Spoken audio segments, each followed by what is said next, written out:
If you grew up in the Midwest, you know the exact feeling of a July night at the fair. The smell of fried dough cutting through the humidity, the deep, rattling hum of the generator powering a neon Ferris wheel. The outdoor grandstand at the heart of Illinois Fair served as a massive lighthouse for live entertainment in the region, providing a stage larger and more influential than any local theater. Walk past those same fairgrounds today, and you will find a quiet, empty dirt track baking in the sun. The crowds are gone. But if you look closely at the surviving playbills from 1950 onward, a specific narrative emerges. Over a half-century, this dusty agricultural arena operated as a barometer, tracking the evolution of American pop culture through its seasonal booking logs. Go back to the earliest lineups in the 1950s and 60s, and you won't find traditional arena concerts. The bookings relied entirely on visual novelty and variety acts. The entertainment catered to rural sensibilities. In 1953, performers like Minnie Pearl brought folksy, television-friendly comedy straight to the grandstand bleachers. National broadcast television was booming in the 60s, and early country stars like Roy Clark quickly realized the regional fairground circuit offered the most direct way to stand face-to-face with Middle America. By the late 60s, the definition of a touring act became increasingly eccentric. A ticket in July 1969 bought you a set from the King Family Singers, an appearance by Clarence the Cross-Eyed Lion, and a performer doing a trapeze act dangling underneath a live helicopter. Audiences in the post-war era expected a spectacle. They treated the outdoor fairground like a physical, live-action television set where the channel changed every 10 minutes. Entering the 1970s, novelty acts began sharing the bill with a new kind of industry professionalism. The music industry realized these summer fairs could sustain full-scale touring sets, turning the dirt track into a mandatory stop for the biggest names in the business. Nashville royalty took over the schedule.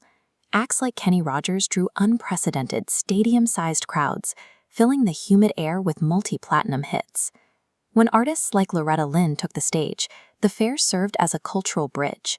Working-class fans could connect directly with global celebrities right in their own backyard. The audience was maturing alongside the music. To satisfy a crowd looking for an edge, the fair brought in rugged, outlaw-adjacent songwriters like Chris Christopherson.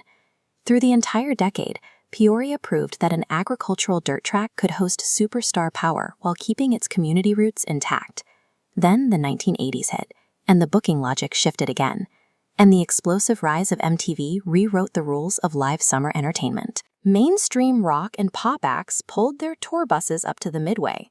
When Joan Jett arrived, she shifted the demographic, packing the bleachers with teenagers instead of country purists. But the country fans hadn't left the fairgrounds.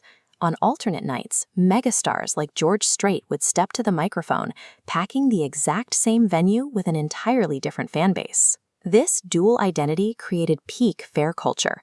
The grandstand operated as the epicenter of summer youth culture in the Midwest. By the 1990s, the musical landscape began to fracture. The fair schedule followed suit, turning into a dense, completely unpredictable genre mixtape. You could buy a ticket to see massive legacy rock groups like Fleetwood Mac one evening, and the very next night witness the introduction of mainstream rap to the fairgrounds, with acts like Kool Moe Dee testing the waters of a traditionally conservative space. At the exact same time, teenage R&B sensations like Brandy were headlining, drawing in crowds who had never previously cared about the 4-H exhibits. And to cap off the decade, infectious alternative rock bands like Smash Mouth arrived to close out the summer nights. This chaotic scheduling was entirely intentional.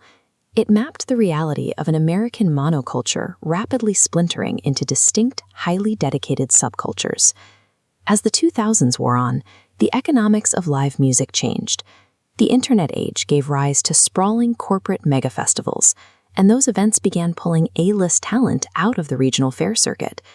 The grandstand put up a valiant fight, leaning heavily on mid-tier hard rock bands and a steady rotation of tribute acts to keep the turnstiles moving. But the math stopped working. Between 2011 and 2016, the main stage shows quietly ceased entirely. This quiet end was a national trend, not a local failure. The modern touring industry simply outgrew the humble economics of the agricultural fairground. A specific communal ritual has faded away, the act of sitting shoulder to shoulder with neighbors on hot aluminum bleachers. What remains is a specific, potent memory, the taste of powdered sugar, the hum of the midway lights, and the thrill of watching world-class talent perform on a local dirt track.